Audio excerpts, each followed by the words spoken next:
To be able to love other people, you must first be able to love yourself.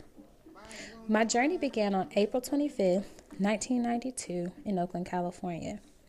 Born to a compassionate pastor and an altruistic high school music teacher, my life began with an early imposed identity. Being the daughter of public servants, my life was in a fishbowl. As a result of my dad's role as a CME pastor, I lived a very transient life.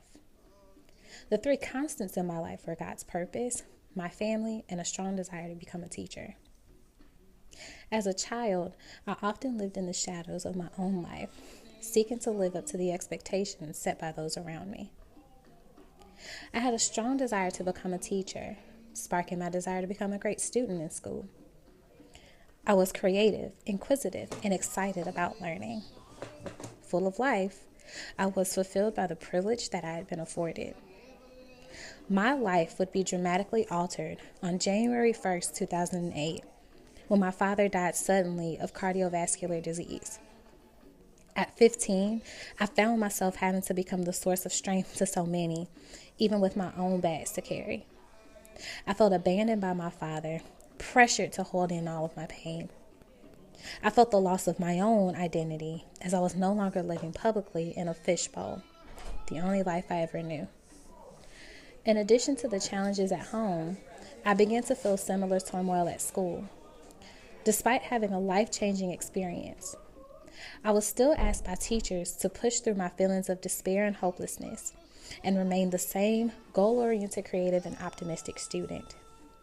I felt myself sinking into the background of the educational system, where school was once an incubator of hope for me. My unbridled potential and genius was often overlooked.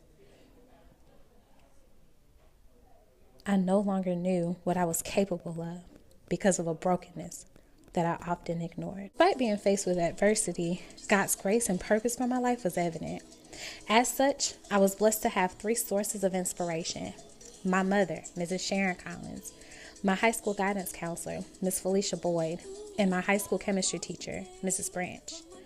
These three courageous women poured into my life in ways that restored the qualities that made me Jamilah. My mother especially taught me what it meant to be resilient, meeting adversity with strong faith in God and an impeccable work ethic. My mom worked 3 jobs so that we could have the opportunity to pursue our hopes and dreams that were once deferred after my father's death. This motivation and confidence led me on a journey to fulfill the dream I once had of becoming an educator. This path led me to Bethune-Cookman University, where I was greeted with a myriad of challenges. Early on this academic journey, I quickly learned that there were low expectations of you set by others. I often found myself wanting to succumb to those pressures. However, I pressed forward. This persistence led me to become the 7th Miss Bethune-Cookman University, despite not having the perfect physical image of an HBCU queen. I joined Teach for America despite expectations that I would not be hired as a teacher due to my inadequacies in the School of Education. This led me to God's purpose for my life. I found the reason I exist. I'm here to tap into students' immense potential and unleash their powerful voices. I'm here to let them know that they can be creative, free, courageous, defy the odds, and break through any oppressive restraints. I want to help people break through glass ceilings and help them dream big. You see, I never knew who I was until I began to break through the walls of who I thought others wanted me to be.